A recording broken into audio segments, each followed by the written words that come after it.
Boa noite a todos, muita paz a todos vocês. Espero que nesta noite de hoje nós possamos conversar um pouco sobre um assunto que tem aparecido bastante aí no nosso dia a dia e tem nos preocupado bastante, que é a questão da educação dos nossos filhos, né? E eu separei aí alguns temas atuais que vem aparecendo hoje, como, por exemplo, a invasão da tecnologia em nossas vidas, né? A presença da tecnologia em nossas vidas, como isso mudou, a questão dos limites, essa relação com a família, alguns temas polêmicos e difíceis que a gente, enquanto pai, enquanto mãe, enquanto tio, tia, um irmão mais velho, que a gente precisa se atentar bastante na educação das crianças, né, dos jovens também, à luz aí da nossa doutrina espírita. Então, se a gente pensar nessa educação, a gente pode considerar 3 grandes núcleos que completariam essa educação do espírito encarnado. Então, nós temos as escolas, que são responsáveis pela formação da cultura, a questão mais intelectual. Nós temos também os centros espíritas e o lar, a família. Os centros espíritas, a questão da evangelização, instrução moral e evangélica e os fundamentos também do espiritismo. Já o lar, a formação dos valores, dos bons hábitos, essa formação moral. Então, esses 3 núcleos, eles se completam, e eles são necessários para essa formação desse indivíduo que está aí sobre nossa responsabilidade. E nenhum deles consegue fazer esse papel sozinho. Então, um depende, né? Cada um deles tem a sua função específica, e nós precisamos dessa parceria entre esses três núcleos para que a gente consiga fazer isso. Bom, e aí eu destaquei para vocês 7 temas para a gente conversar rapidamente nessa noite de hoje. O primeiro deles, a questão da família, em torno da mesa.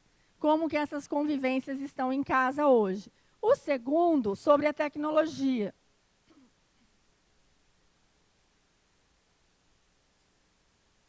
Desculpem. O terceiro, sobre a sensibilidade que a gente precisa tocar nas crianças. O quarto, a lição que vem das crianças, o que elas nos ensinam. O 5, e talvez o mais difícil, os limites. Como que é difícil a gente colocar limites para as crianças hoje. O 6º, tirar da redoma. A gente não pode também super proteger nossos filhos, né? E o 7º, aí a hora certa. Eu estou voltando errado. O primeiro deles, vocês lembram dessa cena aí? Hoje a gente quase não vê mais, né? Então, antigamente, na época dos nossos avós, a gente se reunia mais em torno da mesa. Não era assim? A família, né? A gente tinha aqueles almoços uma vez por semana, ou nas comemorações, nas datas mais expressivas, aniversários, onde os avós, os tios, os sobrinhos, os filhos, os netos. Hoje a gente quase não vê mais isso. Uma coisa é que as famílias diminuíram. As pessoas estão tendo menos filhos ou não estão tendo filhos, né? Outra coisa, a correria da vida moderna. Às vezes a gente nem para almoçar, né? A gente não se encontra mais para almoçar a família no dia a dia. Então, a gente perdeu bastante isso daí, né? E isso é importante que a gente resgata. Olha aí o que a gente tem muito hoje, né? A gente tem, às vezes, cada um comendo com o seu prato em algum lugar, em um horário. A gente tem muito restaurante que a gente já chega e já pega a comida pronta e já come rapidinho e vai embora. Então, lembra quando a gente fazia pamonha, quando a gente ficava o dia inteiro fazendo, né, a comida? Então, não era a comida em si, né, o ato só de comer, mas todo aquele preparo, onde tinha toda essa interação, as pessoas olhavam nos olhos, conversavam sobre seus problemas, seus dilemas, aprendia a cultura que era passada de geração para geração com os mais velhos, a história da família. Então, a gente perdeu bastante isso, né? E aí também a entrada da tecnologia, que às vezes a gente não percebe. Então, hoje a gente tem, às vezes, comendo na frente da televisão, né? Ou a gente vai, por exemplo, no restaurante, aí tem lá o pai com o celular, a criança com o notebook, né? Vendo um vídeo, o outro com outro celular, esperando a refeição e ninguém está conversando. Então, a gente nem está se dando conta o tanto que isso tem influenciado na nossa vida. E aí a gente precisa retomar essas relações entre a família, esse tempo. Então, o que é importante resgatar? Diferentes gerações, esse contato entre as diferentes gerações da família. Esses valores nessas reuniões, eles eram passados espontaneamente. Sentimentos de identidade, então manter viva essa lembrança dos antepassados, né, dos nossos avós, nossos pais. Era nesse momento possível compartilhar nossas dificuldades, as pessoas podiam, né, nos ajudar, nos sentirmos apoiados. E aí era uma forma que a gente poderia ser autêntico, né, sem disfarce, no meio da nossa família, onde a gente pode se mostrar do jeito que a gente é. Então, isso é importante a gente resgatar, principalmente com os nossos filhos. Talvez não mais nesse formato, né, com todas essas mudanças, mas quanto tempo a gente tem gastado nas refeições, conversando com os nossos filhos? No dia a dia, uma vez por semana, no final de semana. É importante a gente pensar nisso. E aí, se a gente for pensar também, nós espíritas, a mesa é um lugar especial, não é? Porque é em torno da mesa que a gente faz o culto ao Evangelho do Lar, ou deveria fazer, né? Então, olha lá, em Obreiros da Vida Eterna, André Luiz nos coloca: o ambiente equilibrado pela prece e pelos pensamentos de elevação moral criam uma condição propícia para que os benfeitores espirituais possam trazer para os membros da família ali reunidos os benefícios que fazem jus. Então, é importante a gente resgatar essas relações em torno da mesa. A segunda questão que eu coloquei para vocês é a questão da tecnologia. Claro, né? Todo mundo gosta de tecnologia aqui, não gosta? Vocês preferem ter o carro com o vidro que sobe sozinho ou vocês preferem fechar o vidro, né? Se vocês pudessem escolher, vocês prefeririam ter um carro, né? Igual era antigamente ou um que tem agora? Claro que a gente gosta de tecnologia. Vocês imaginam a televisão sem controle remoto hoje? Vocês terem que levantar para mudar todos aqueles canais que a gente assiste?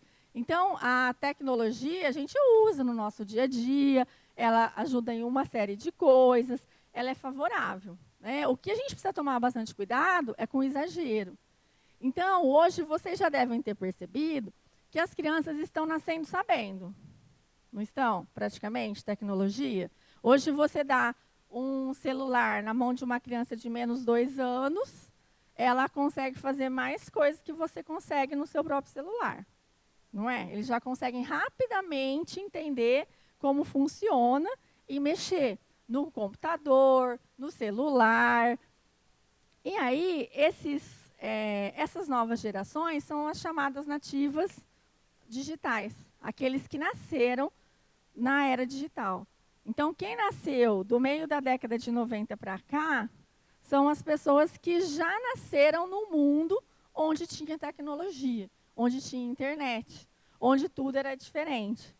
E nós tivemos que migrar para essa era, porque na nossa época, quando a gente nasceu, não tinha isso, né? Então, nós seríamos os migrantes digitais. Então, tem uma grande influência essa sociedade digital para essas novas gerações. Então, desde muito cedo, eles já vão lidar com isso, e nós não. E esses espíritos que retornam vêm trazendo essa aguçada capacidade para interagir com as inovações tecnológicas. E essas crianças ensinam os pais. Então, quando a gente não consegue arrumar lá alguma coisa, a gente chama uma criança, ela arruma para a gente, não é assim? Muitas vezes. Não consegue, se você aperta um botão da televisão lá errado, do controle, some tudo, você não consegue voltar, né? Aí você chama uma criança, ele ajuda a gente a arrumar. Então, eles sabem mais tecnologias que a gente, não sabe? Vocês conseguem ganhar do filho de vocês, né, mexendo no computador? Não, né? Então, e aí? Existe uma inversão de papéis? As crianças sabem mais que nós, adultos? Não, eles sabem mais em tecnologia. Agora, o grande problema é que eles não sabem o que fazer com essa tecnologia. O que eles estão acessando? É bom? É ruim? Favorece essa construção da moral, dos bons hábitos? Então, eles nunca vão saber mais que nós, os pais, as pessoas mais experientes nesse aspecto. Então, mesmo não sabendo tecnologia como eles, nós vamos precisar aprender com eles, mas nós vamos continuar sendo responsáveis por esse papel. Então, olha lá, conhecimento de vida dos mais velhos é imensamente maior do que dos mais jovens. E isso precisa ser valorizado. Papel dos pais na formação da personalidade dos filhos.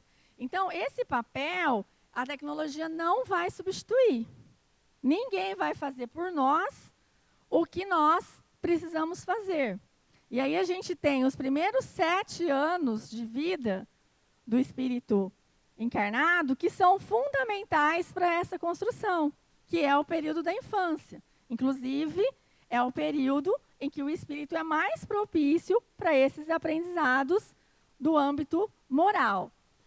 A responsabilidade dos pais diante de espíritos que nasceram sob sua tutela. Então, os pais, quando eles se propõem a ter um filho, o pai e a mãe, eles estão recebendo uma missão que vai continuar com eles até o final da vida. Então, essa missão de educar os filhos está sobre a responsabilidade dos pais. É preciso, então, cuidar do desenvolvimento moral, oferecendo-lhe oportunidade para que cresçam como espíritos.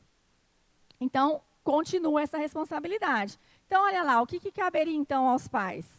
Ensinar o sentido da vida. Quem somos nós, como fomos criados, o que estamos fazendo aqui, qual o nosso destino depois da morte, o que nós precisamos, do que nós precisamos para alcançar a verdadeira felicidade. É preciso auxiliar a criança a desenvolver o conhecimento e a bondade, o saber e a virtude. Como que a gente vai fazer isso? A maior parte desse trabalho é pelo exemplo, é pela orientação.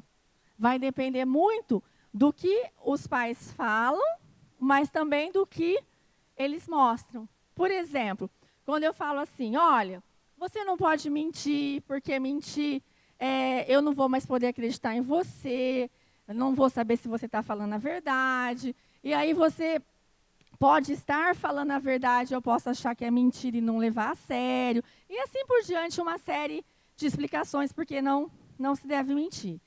Aí, no dia a dia, no cotidiano dessa família, toca o telefone e o pai grita assim, né? Fala assim, olha, se for para mim, fala que eu não estou. Aí a criança vai lá, atende o telefone e fala assim, olha, o meu pai mandou falar que ele não está. Né? Por quê? Porque ela ainda, criança, não coordena. Que como assim?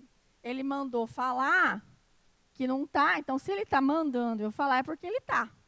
E ela nem percebe que vai ser descoberto o que ela está falando. E aí ela pensa assim, nem de uma forma talvez consciente. Espera aí, o meu pai, a minha mãe falou que eu não posso mentir. Mas o meu pai está e pediu para eu falar que ele não está. E aí, eu posso ou não posso mentir? Então, muitas vezes, o exemplo, ele é muito mais importante do que a orientação falada. Porque eles aprendem inicialmente por imitação. Vocês já devem ter visto eles, quando muito pequenos, imitando vocês. A cuidar do irmão, cuidando da boneca, né, trocando a fralda da boneca, arrumando a casa, brincando de casinha, imitando a professora. Eles aprendem inicialmente aí por imitação. Então, os pais devem assumir que papel? De guias, de orientadores, diante dos filhos, fornecendo aprendizagens que poderão fornecer condições para serem vitoriosos na reencarnação. Então, esse papel dos pais de orientar, né, de guiar esse espírito encarnado quando criança e também depois, né, nas próximas etapas, é muito importante. Isso vai favorecer ele conseguir avançar na encarnação ou não. Então, o papel dos pais é muito importante. Os avanços do espírito no campo intelectual são fundamentais. Então, é muito importante que a gente estude, que a gente aprenda, mas de nada vai nos valer esse conhecimento, essa aprendizagem, se a gente não usar para o bem. Então, muitas vezes a gente está preocupado com uma boa escola, um bom estudo, e deixa de lado essa questão moral. Então, é muito importante, além dessa parte intelectual, a parte da formação moral. Então, olha lá, na Gênese, Kardec nos coloca assim: somente o progresso moral pode assegurar aos homens a felicidade na terra. Somente ele pode fazer com que reinem a concórdia, a paz e a fraternidade entre os homens. Então, se a gente for pensar, por exemplo, naquele triste, né, atentado do 11 de setembro, nos Estados Unidos, do World Trade Center. Vocês acham que as pessoas responsáveis por aquele atentado, elas eram inteligentes? Muito, né? Elas tinham muitos conhecimentos avançados em engenharia, em matemática, etc, etc. Mas elas não usaram isso para o bem, pelo contrário. Então, é muito importante a gente se preocupar, enquanto pai, enquanto mãe, com essa formação intelectual do nosso filho. Mas também a gente não pode se esquecer que essa formação moral, ela anda em paralelo, ela anda junto. Então, eu preciso ter esse conhecimento, mas eu preciso saber usá-lo e usá-lo de uma forma boa, que vai favorecer o ser humano para o bem. Então, isso também é importante. O terceiro ponto, tocar a sensibilidade da criança. Então, a prática cotidiana na ação do bem em nossas vidas precisa acontecer para que a criança seja despertada, né, essa sensibilidade dela. Então, ela precisa participar de práticas junto com a gente que favoreçam o bem, né?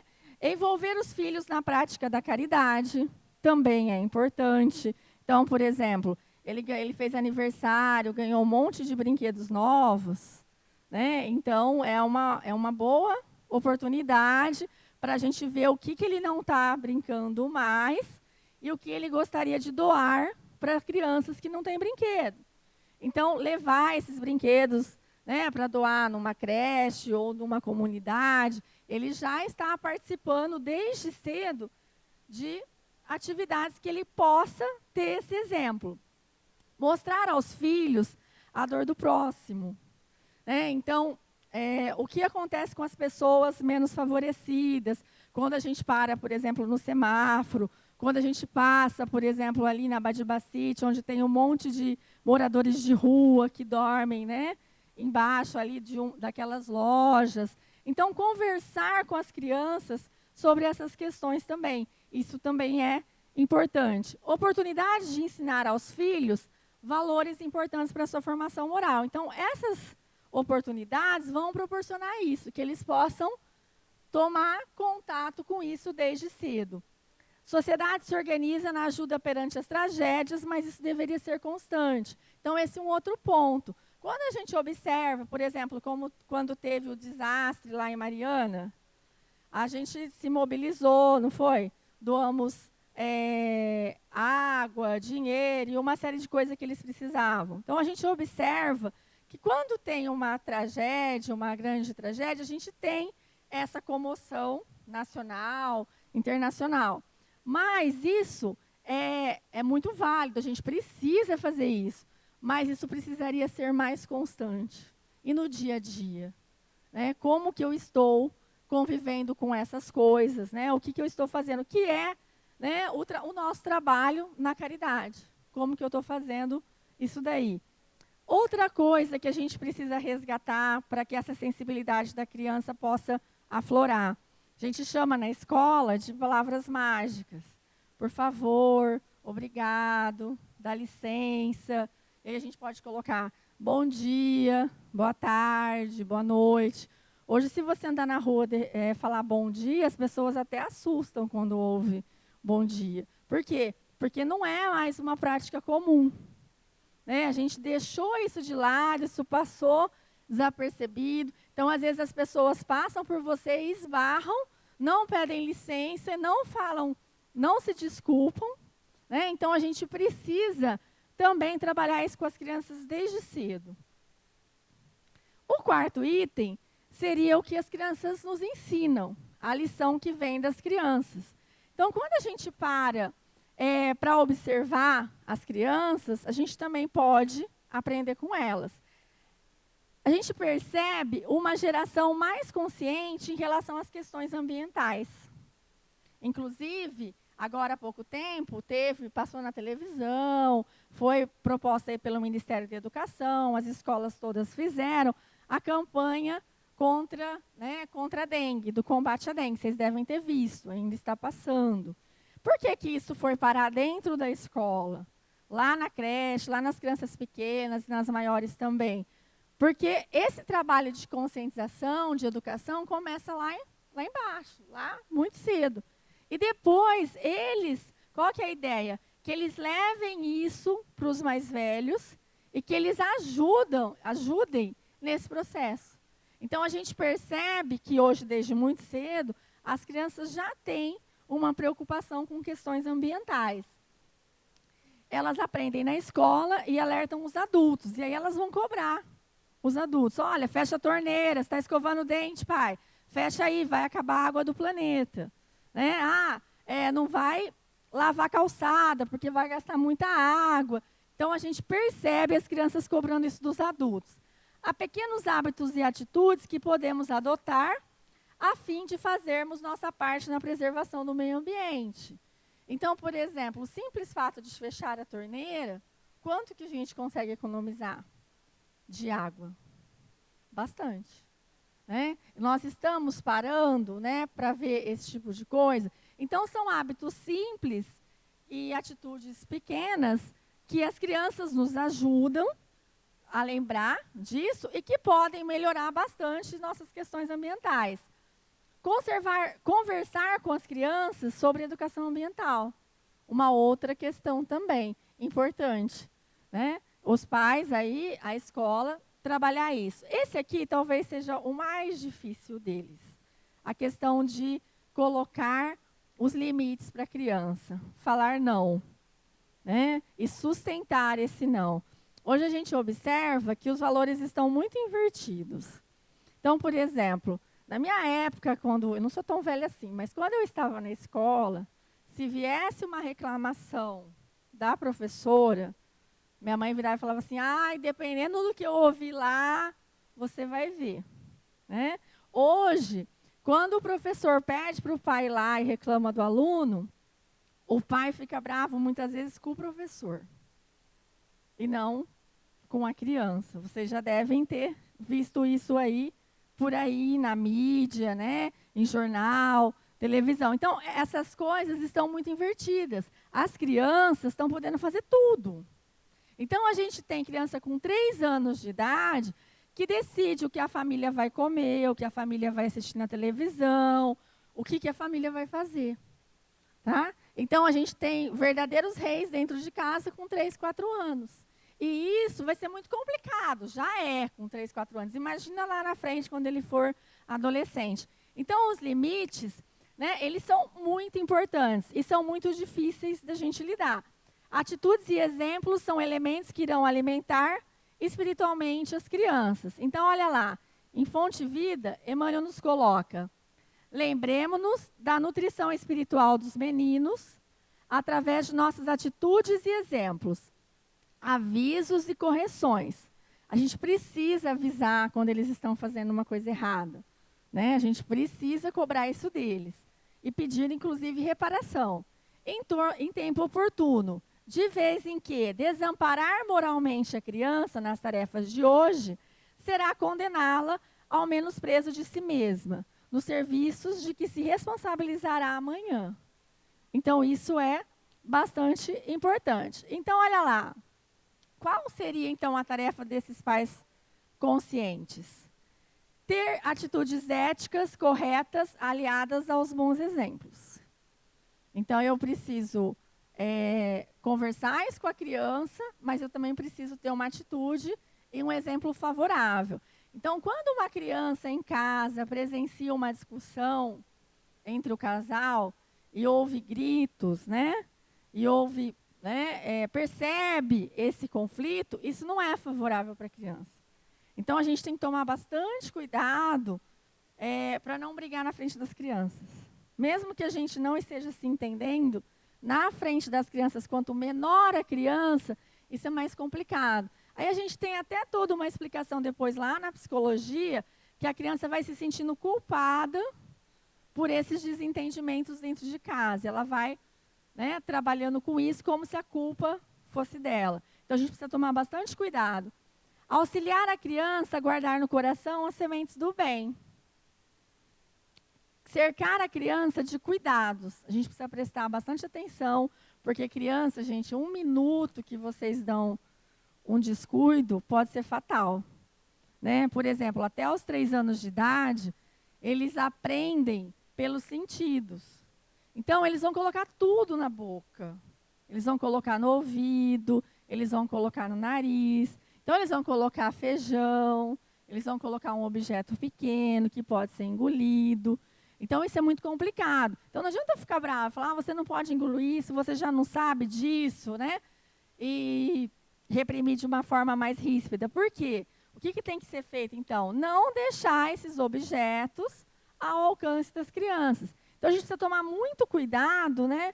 Porque eles realmente, testam coisas assim, que a gente nem imagina que eles vão fazer. Mas eles têm umas ideias, assim, né?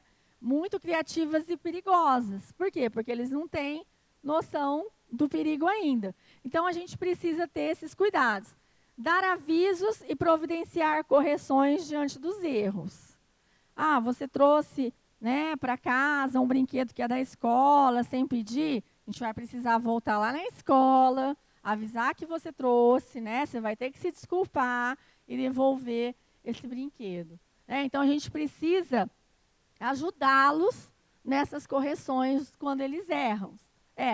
Ajudar a criança a enfrentar problemas é uma maneira de se chegar a um amanhã mais equilibrado. Então, às vezes, a gente vê os pais, né, pai, mãe, resolve tudo para a criança.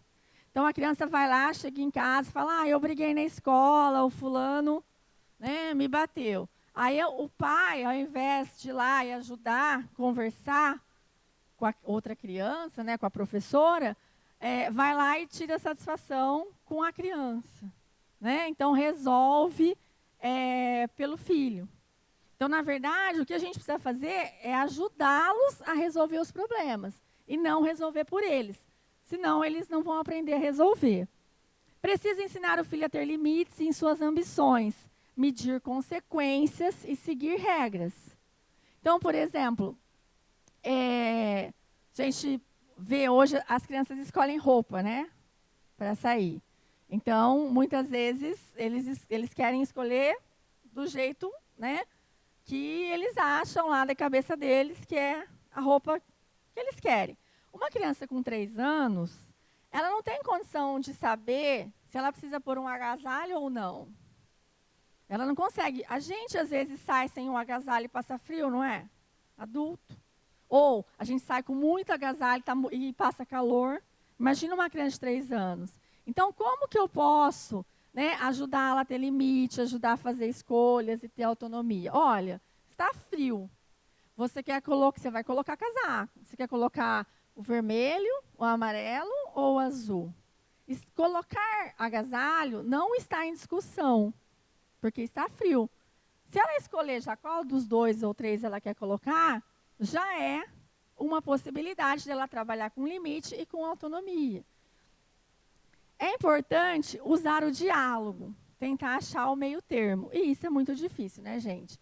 Dialogar com as crianças, porque eles têm muitos argumentos. Importante considerar que há ali um espírito que chegou àquela família para ser auxiliado na sua jornada evolutiva. Então, a gente está ali para auxiliar, para ensinar.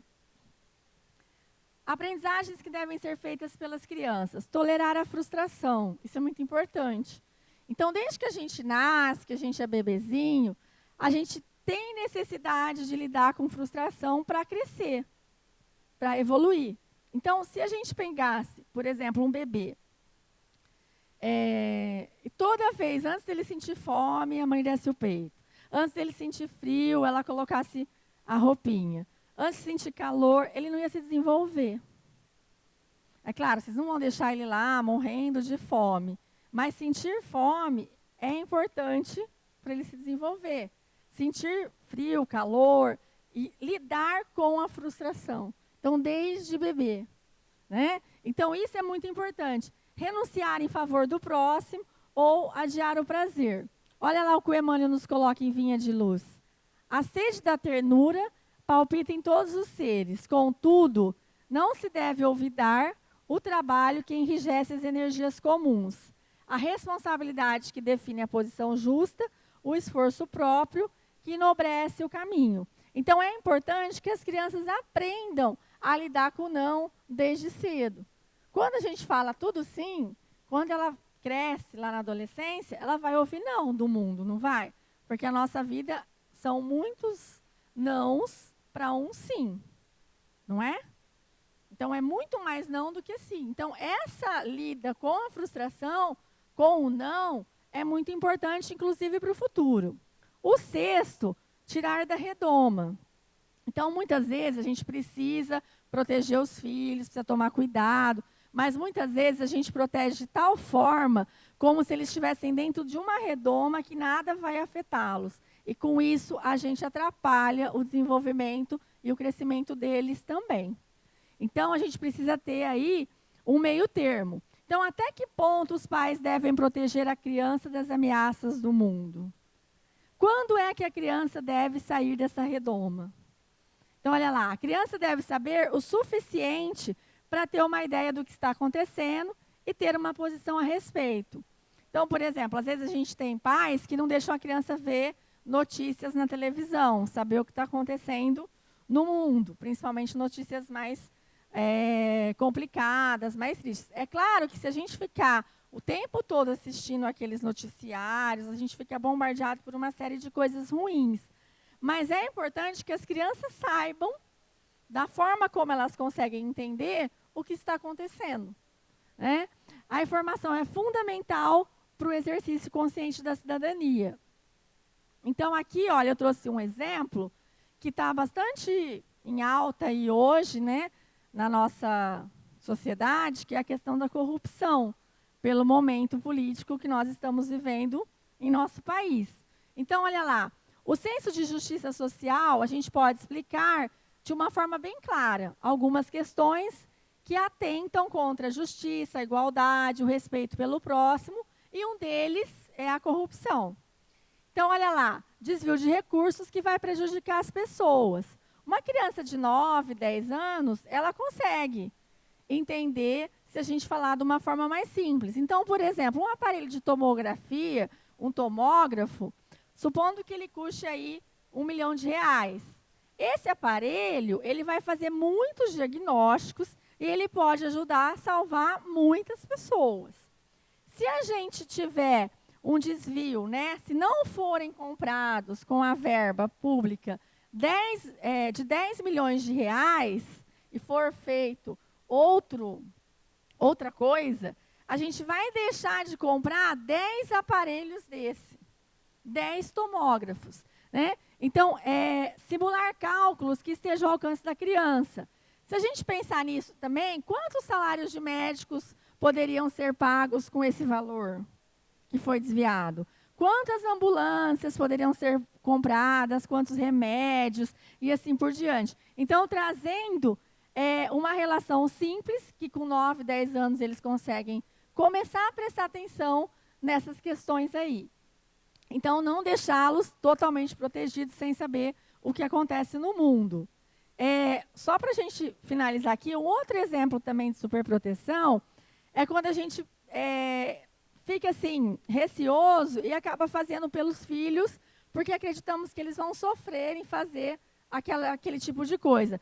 Eu tive um caso, eu trabalho em escola, eu tive um caso uma vez, numa outra cidade que eu trabalhava, que essa escola já trabalhava, antes da nova Lei de Diretrizes e Bases da Educação Nacional, ela já trabalhava com a inclusão de crianças deficientes no ensino regular, que hoje vocês sabem, desde 96 isso é lei.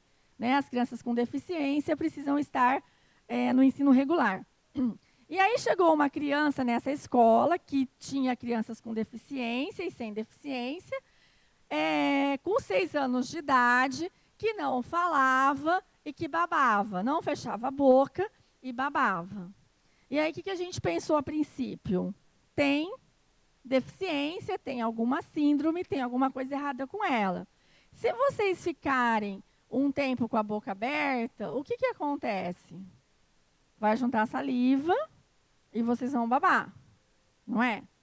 E também vocês não conseguem falar com a boca, só com a boca aberta, sem abrir e fechar a boca. Então, essa menina, qual que era a deficiência dela? Nenhuma. O problema dela foi a mãe. O que aconteceu? Quando a gente é bebê, a gente toma leite, não é? Depois os líquidos, os sucos, aí vem as primeiras papinhas amassadas, as primeiras frutinhas raspadinhas com colher, até a gente chegar a comer comidas mais sólidas, igual nós comemos hoje. Então, tem todo um processo. Inclusive, se você der isso para um bebê, né, de dias sem ser leite, ele pode, inclusive, não resistir. Então, a gente tem todo esse processo aí que demora o primeiro ano de vida, né, para ir modificando essa alimentação. E esse processo também vai interferir no movimento do maxilar. O que essa mãe fez? Quando chegou nas papas, no pastoso, ela parou. Então, ela batia tudo no liquidificador para a menina. Então, por exemplo, ela pegava o arroz, o caldo do feijão, a carne, batia, fazia uma papa e dava como se fosse uma sopa pastosa. Por quê? Porque ela tinha dó, ela tinha pena que a menina tinha que mastigar e que ela podia engasgar, que isso podia doer e etc. e tal. Então, a menina não teve problema no crescimento biológico, porque ela batia todos os ingredientes necessários, né, todos os alimentos necessários. Mas, como a menina não mastigou, ela não desenvolveu o fechamento do maxilar. E o que aconteceu? Ela não conseguia mais fechar. Ela só ficava com a boca aberta. E, com isso, atrapalhou o desenvolvimento da fala.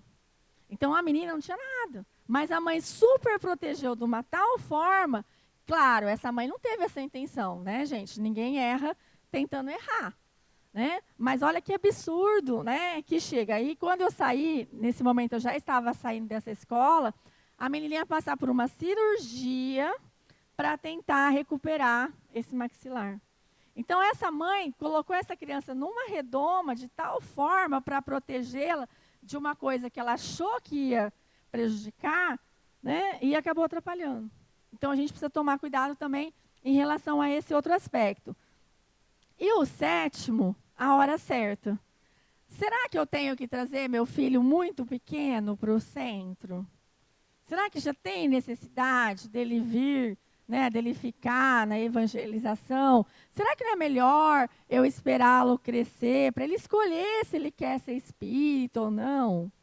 Não, né, gente? Ele precisa vir desde bebê. Hoje a gente já tem, inclusive aqui na casa, no Kardec, o trabalho muito interessante, muito bonito da evangelização de bebês. Então, as crianças, desde cedo, a gente precisa começar. Então, a hora certa para a gente começar é desde que nasce, tá? Olha lá o que Emmanuel nos coloca no Consolador. O período infantil é o mais propício à assimilação dos princípios educativos. Até os 7 anos, o espírito ainda se encontra em fase de adaptação para uma nova experiência que lhe compete no mundo. Inclusive, gente, a gente tem isso daí comprovado na ciência. Né? A gente tem aí a neurologia, a psicologia, a pedagogia, que fala da importância desses 7 primeiros anos para a construção da personalidade. Tá? Nessa idade, ainda não existe uma integração perfeita entre ele, né, e a matéria orgânica. Suas recordações do plano espiritual são, por isso, mais vivas, tornando-se mais suscetível de renovar o caráter e estabelecer novo caminho. Então, o que isso quer dizer? Que nesses primeiros 7 anos, ele é mais maleável, ele é mais receptivo ao que a gente vai ensinar. Então, eles facilitaram para a gente, e já é muito difícil, não é? Imagina se não tivessem facilitado. Então, a gente não pode perder tempo. Desde que nasce, esse nosso trabalho na formação moral é muito importante. E aí, no Livro dos Espíritos, na pergunta 383, é perguntado se é, então, útil passar pela infância. Lógico, né, gente? Olha lá. O espírito encarnado, com o objetivo de se aperfeiçoar, é mais acessível nesse período às impressões que recebem e podem ajudar em seu adiantamento, para o qual devem contribuir os que estão encarregados de sua educação. No caso, os pais, que são os primeiros educadores da criança. E aí a gente pode observar isso na prática, quem tem filho ou quem tem um sobrinho, teve contato com crianças pequenas, não era muito mais fácil convencê-los quando eles eram muito pequenos a fazer o que vocês queriam? A ir aonde vocês queriam? Né? E depois isso não foi ficando mais difícil conforme eles foram crescendo? Quando chegou na adolescência, então, ficou praticamente impossível. Né? Tem a ver com essa questão deles serem mais suscetíveis ao que a gente quer ensinar para eles. E aí, né, para a gente já encerrando, a gente precisa ficar bastante atento às oportunidades que a gente tem de ensinar as crianças que estão à nossa volta. Mesmo que não seja como pai, como mãe, né, mas como irmão, como amigo, às vezes como um adulto que nem conhece alguma criança está ao seu lado e você tem uma oportunidade de auxiliá-la aí nesse avanço, nessa construção aí do bem. Então, a gente precisa aproveitar essas oportunidades quando tem uma criança, um jovem ao nosso redor. Mesmo que não sejamos pais ou mães, mas não podemos ficar omissos, né, desse período tão importante aí e precisamos ajudá-los aí nessa tarefa. E aí, uma indicação de leitura para vocês, eu me baseei, um dos livros que eu me baseei foi esse daqui, não sei se vocês conhecem, da Lúcia Moisés. Ela é educadora, trabalhou bastante tempo na Universidade Pública do Rio de Janeiro. E Nas Mãos Amigas dos Pais, um olhar da educação espírita sobre temas atuais. Então, nesse livro, ela traz uma série, dezenas de temas como esses que eu escolhi para vocês 7, que vão tratar de problemas que a gente tem com nossos filhos, adolescentes, e como lidar com isso. Então, aí fica uma dica para vocês de leitura, para quem quiser se aprofundar nesse assunto. Eu espero que vocês possam, né, contribuir na educação das crianças e dos jovens que vocês encontrarem no caminho de vocês, que vocês já encontraram e já contribuíram, e de agora para frente. Muito obrigada, muita paz a todos vocês.